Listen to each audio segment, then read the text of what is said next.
ጤና ይስጥልኝ እንደምን አመሻችሁ የተከበራችሁ የምኖመንት ዜና መጽሔት ተከታታዮች። ባለፉት ጥቂት ሰዓታት ውስጥ በዓለም ፖለቲካና መካከለኛው ምስራቅ ቀጠና ላይ ሰፊ ትኩረት ያገኙ 3 አንኳር ነጥቦችን ይዘንላችሁ ቀርበናል። በዛሬው ጥንቅራችን በመጀመሪያ ፕሬዝዳንት ዶናልድ ትራምፕ አብይ አህመድ በሚል መጠሪያ በኢራን ላይ አዲስና ጠንከር ያለ ወታደራዊ ዘመቻ ለመጀመር ማቀዳቸውንና ኢራን ለድርድር 5 ከባድ ቅድመ ሁኔታዎችን ማቅረቧን እንመለከታለን።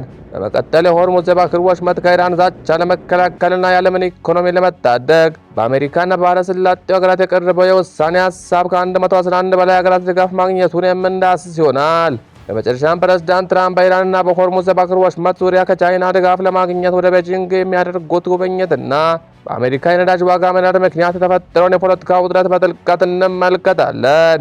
መረጃዎችን የማቀርብላችሁ እኔ ምናሴ ነኝ። ፈጣን ገለልተኛና ታማኝ የሆኑ ዓለም አቀፍ ዜናዎችን የምናቀርብበት ምኖመንት ዩቲዩብ ቻናላችን ነው። አቦል መረጃዎችን በሰዓታት ልዩነት ለማግኘት ሰብስክራይብ ማድረግ ቤተሰብ ይሁኑ። ከተለያዩ ከታመኑ ምንጮች ያገኘናቸውን መረጃዎችን በማመዛዘን እውነተኛውን ዘገባ ብቻ ይዘንላችሁ ቀርበናል። እስከ መጨረሻው አብራችሁ እንድትቆዩ የአክብሮት ግብዣችን ነው። ወደ መጀመሪያው አቤት ጉዳይ ስንመጣ በአሜሪካና በኢራን መካከል ያለው የጦርነት ውጥረት ወደ አዲስ ምዕራፍ ተሸጋግሯል። ኤምቢሲ ኒውስ የፔንታጎን ምንጮችን ጠቅሶ እንደዘገበው የአሜሪካ መከላከያ ሚኒስቴር በኢራን ላይ የሚካሄደውን ቀጣይ ወታደራዊ እርምጃ ሄቪ ሃመር ወይም ከባድ መዶሻ በሚል ስያሜ ለመምራት እያቀደ ይገኛል። ይህም ትራምፕ ቀደም ሲል ኦፕሬሽን ኤፒክ ፊውሪ በሚል ስያሜ እያካሄዱት ከነበረው የ40 ቀናት ጥቃት የተለየና የኢራንን ወታደራዊ አቅም ሙሉ በሙሉ ለማንበርከክ ያለመ እንደሆነ ተነግሯል። ፕሬዝዳንት ትራምፕ የኢራን ወታደራዊ አቅም መደምሰሱን በተደጋጋሚ ቢገልጹም የዋሽንግተን ፖስት ዘገባ እንደሚያመለክተው የአሜሪካ ደህንነት መስሪያ ቤቶች ኢራን አሁንም የሚሳኤልና የድሮን አቅም እንዳላት ለዋይት ሀውስ ምስጢራዊ ሪፖርት አቅርበዋል። በኮንግረሱ በኩል እንደ ሴናተር ሊንድሴ ግራሃም ያሉ ሪፐብሊኮች እርምጃው በኢራን የነዳጅና የኤነርጂ ተቋማት ላይ እንዲያተኩር ግፊት እያደረገው ይገኛሉ።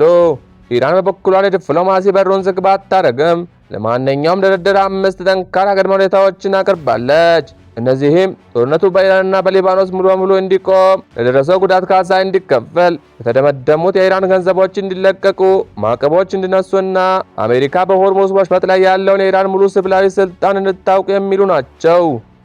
ወደ ሁለተኛው ነጥባችን ስንሸጋገር የሆርሙዝ የባህር ወሽመጥ ጸጥታ ጉዳይ የዓለም አቀፍ ማህበረሰብ ዋነኛ አጀንዳ ሆኗል።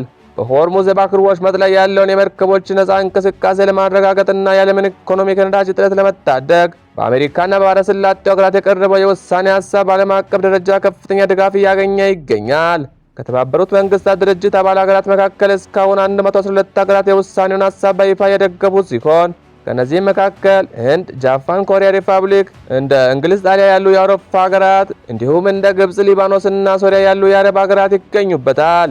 ይህ ታይቶ የማይታወቅ የአብዛኛው የዓለም ሀገራት ድጋፍ ኢራን የሆርሙዝ ወሽመጥ እዘጋለሁ በማለት የምታቀርበው ዛቻ በዓለም አቀፍ ህግና በዓለም ኢኮኖሚ ላይ ከፍተኛ አደጋ እንደሚደቅን የዓለም መንግስታት መግባባት ላይ መድረሳቸውን የሚያሳይ እንደሆነ ዲፕሎማሲያዊ ምንጮች ገልጸዋል። ወደ መጨረሻው ጉዳያችን ስንመጣ በመካከለኛው ምስራቅ ያለውን ቀውስ ለመፍታት ዲፕሎማሲያዊ ጥረት ወደ ቤጂንግ አምርተዋል። ፕሬዝዳንት ዶናልድ ትራምፕ ከቻይናው ፕሬዝዳንት ሺ ጂንፒንግ ጋር ለመወያየት ወደ ቤጂንግ ጉብኝት እያደረገው ይገኛሉ። የጉብኝቱ ዋነኛ አጀንዳ ቻይና በኢራን ላይ ያላትን ተጽዕኖ በመጠቀም በሆርሙዝ ወሽመጥ ላይ ያለውን ውጥረት ለማርገብና ለኢራን የኒውክሌር መርሃ ግብር ዘላቂ መፍትሄ ለማስገኘት የቤጂንግ ድጋፍ ለማግኘት ነበር። ቻይና ከሆርሙዝ ወሽመጥ የሚመጣው ነዳጅ ላይ ከፍተኛ ጥገኝነት ያላት በመሆኑ የወሽመጡ ሰላም ለቤጂንግ ኢኮኖሚ ወሳኝ ሲሆን፣ በአሜሪካ በኩል ግን በጦርነቱ ሳቢያ የነዳጅ ዋጋ ከ50 በመቶ በላይ መጨመሩ በአገሪቱ ፖለቲካ ላይ ከፍተኛ ውጥረት ፈጥሯል። ዲሞክራቶች ፕሬዝዳንት ትራምፕ የነዳጅ ዋጋን ለመቆጣጠርና አሜሪካን በማይነካ የውጭ ጦርነቶች ውስጥ ላለመዘፈቅ የገቡትን ቃል አጠፍተዋል በማለት ጠንካራ ትችት እያቀረበው ይገኛሉ። ይህ የውስጥ ፖለቲካ ጫና ትራምፕ ከቻይና ጋር በሚያደርጉት ውይይት ላይ ፈጣን መፍትሄ እንዲፈልጉ ያስገድዳቸው እንደሆነ ታዛቢዎች ይገልጻሉ። ውድ የምኖመንት ቤተሰቦች በዛሬው ዜና መጽሔታችን እነዚህን አበይት ጉዳዮች እንዳስናል። በእርግጥ በዓለም ዙሪያ የሚታዩት እነዚህ ግጭቶች ለሀገራችን ኢትዮጵያን በቀጥታም ይሁን በተዘዋዋሪ ተጽዕኖ እንዳላቸው ይታወቃል። የሆነ ሆኖ ግን ሰላም ለዓለማችን፣ ብልጽግና ለሀገራችን ኢትዮጵያ እየተመኘው በቀጣይ በሌላ አዲስ ዝግጅት እስከምንገናኝ ሰላምና ጤና በያላችሁበት ሁሉ